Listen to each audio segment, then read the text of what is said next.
this discovery for the community as a whole. It kind of gives people hope. I'm Tiara Medley with more on how scientists could be potentially ridding the public of a common ailment. True crime and violence. I'm Trent Prosey, and I spoke with an expert on why we are so invested. Catalytic converter thefts are on the rise. I'm Daisy Caruso, live with why this is happening and what you can do to try to prevent it from happening to you. Your news in 10 minutes starts now.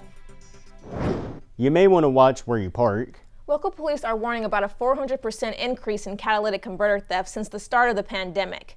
UT10's Daisy Caruso joins us now live. When and where is this usually happening? They say it usually happens at night in areas with poor lighting. But they say some of these thieves are getting bolder and are even attempting to steal parts in broad daylight like this. I spoke with one woman who discovered a thief under her car in action during the day. Toledo student Courtney Jagelski takes to TikTok making inspirational videos like this. This is part 5 on things I like in this world. I like when you make someone laugh when they're drinking. But last month she had a different message. Please keep an eye on your cars. Check if that's happening, because 2 minutes longer if I was in the gym, my catalytic converter would have been. She said the attempted theft happened at her gym Super Fitness off of Telegraph and Alexis Road. But it was in the middle of the day, like it was sunny out. It was in a parking lot with not that many cars at a gym where people were walking in and out. So the guy had some pretty big guts on him to do that. Mechanic Jim Pisecki, co-owner of Pisecki Complete Auto Repair, knows why this is happening. They're worth a lot of money. There's 3 precious metals that are in there that are really expensive. If your catalytic converter was stolen, you would know. As soon as they start up the car, it would be pretty obvious, because you wouldn't have any muffling to it now. Now it's just going to be a straight exhaust just going right out. It's going to be really loud. This is an 18-year-old car whose catalytic converter was stolen a few weeks ago. Older cars are often targeted because their catalytic converters can contain more precious metal than newer models. Jeff Newton, Director of Public Safety and the Chief of Police at the University of Toledo Police Department, explains what steps you can try to take to prevent this crime from happening. The best thing to do is to report suspicious activity. You can park in a well-lit place. You can set your car alarm sensitivity where, in some cars, where it will go off if someone is messing around with the car. Granted, it may cause your alarm to go off if somebody bumps into it, but nonetheless, that's a step that you can take. Campus police say there have been a few catalytic converter thefts on campus, but not many, likely because parking lots at UT are well lit. Live on campus, I'm Daisy Caruso, UT10 News. Thank you, Daisy. This bill in the Ohio House of Representatives would restrict the sale of catalytic converters without proof of ownership. This protects consumers from theft and potentially having to pay thousands of dollars to replace their converter. This is good because prices for converter replacement can be steep with or without insurance. While researchers across the world race to find anything to stop COVID, Toledo researchers have discovered something that they say could improve the quality of life for many suffering from another debilitating disease. Tiara? Yes, that's right. They've developed a vaccine that could potentially rid people of inflammatory arthritis. They first initiate the ailment in rats, then provide the vaccine before the arthritis could become too symptomatic. If you look at this picture, you can see significant results. In this picture taken before the vaccine, you see a great deal of inflammation. Just look at the thickness, swelling, and redness in this rat hand. Now look at this picture after the rat was vaccinated. The inflammation is gone, and the limb looks normal, thin, and outstretched. Toledo's Dr. Ritu Chakravarti has been studying the protein 1433 zeta for about 8 years now. Initially, she thought the protein to be bad for your health, but around 2018, they used the protein to test that hypothesis and found quite the opposite. The protein helped rid their testing animals of inflammatory arthritis. So we put in this protein with a kind of immune adjuvant to stimulate the immune response, and put it in the animals which were prone to the inflammatory arthritis, and we saw very efficient protection. Their next step is finding out if the vaccine can cure pre-existing arthritis. They have initiated the disease in animals and were able to cure it before it became symptomatic. They, however, don't know if the vaccine could work once the ailment has settled in. Their goal right now is to make sure the vaccine is safe and doesn't initiate any other diseases. Once we figure that out and we are confident, then the immediate goal will be to start the human clinical trials. According to Dr. Chakravarti, 1% of the world's population is affected by this disease. And according to the CDC, 23% of adults in the U.S. are affected by it, with 1 in 4 of those adults reporting severe joint pain. Researchers are hopeful. Jenna McGowan is Dr. Chakravarty's research assistant and believes the vaccine has a lot of potential. It was pretty amazing, actually, just how different, or like how effective the 1433 protein was at preventing arthritis. It's like night and day if you look at the inflammation between animals that weren't treated with 1433 and those that were. With there being different models of arthritis, more research needs to be done in order to determine which model the vaccine would work best for. According to Dr. Chakravarty, if they receive enough financial support from the community and industrial partners, in just 5 years we could be seeing a rollout of the vaccine. Speaking of vaccines, the University of Toledo has a mandate requiring all students, faculty, and staff to get vaccinated. We're not just talking about the COVID vaccine. The flu shot is also included in the requirement. The Rocket Health UToledo Health Services hosts flu clinics at the medical center. Health Services says more than 300 students have already taken the shot. The deadline to get the COVID shot is November 15th. The deadline for the flu shot is December 1st, and no appointments are needed. Walk-ins are accepted. Halloween is almost here, and many people are turning to frights on screen. New data reveals the most popular show on Netflix is Squid Game, a game show with deadly consequences for the losers. UT10's Trent Croce joins us now live in the newsroom. He spoke with the Psychoanalyst. Trent, why do so many people like this stuff? Well, the expert says it's more than just a general pastime, and we're drawn to these things for a deeper reason, like programs such as Squid Game and other true crime content. You've listened to the stories about them on your favorite podcasts. You've read about them in your favorite books. And you've spent hours streaming them on your favorite streaming sites.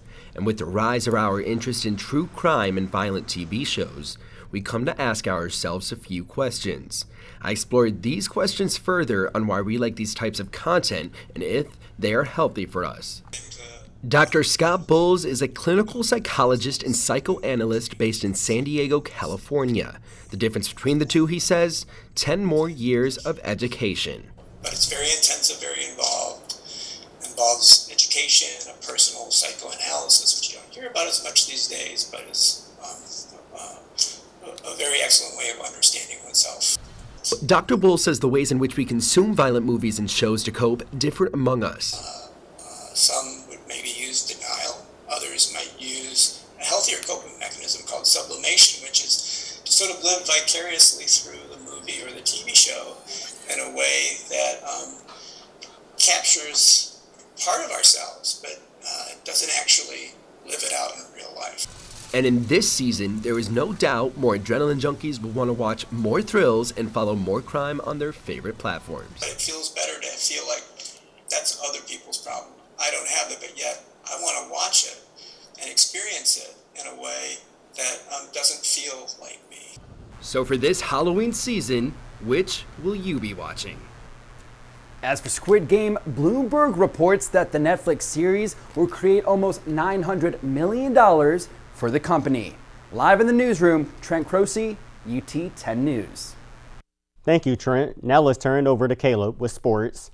It appears that our Lady Rockets continue to be playing pretty well. That's right, Tiara. The Rockets volleyball team continues to play hard. Plus, checking in on a former Toledo track star thriving in the real world. I'm Jemima McKinney with the latest update. From Rocket Hall, UT10 is the Department of Communications award-winning 100% student-run newscast, covering local, national, and international news, digging in on the stories that affect you. The city of Oregon is attempting to purchase 400 acres of land. ProKep and many others believe the future is more than bright in the Levis Commons area.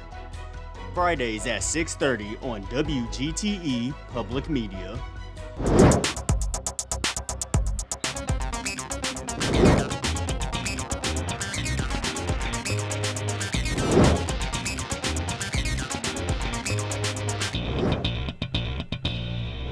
I'm Caleb Gill, and this is your UT10 News Sports Report.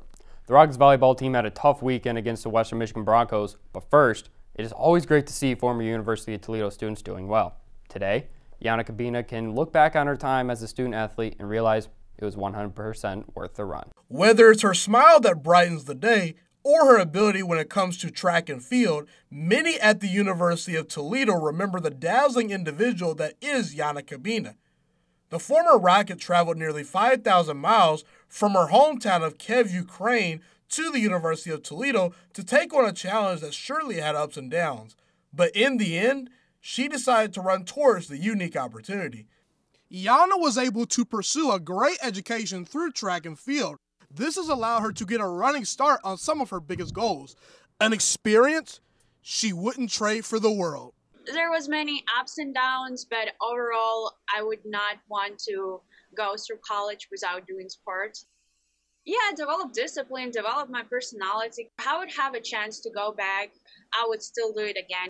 Since receiving her master's in applied business, Yana recently became a member of the Owens, Illinois Financial Leadership Program. This now allows her to work in a field she loves while also pursuing some of her biggest goals for the future.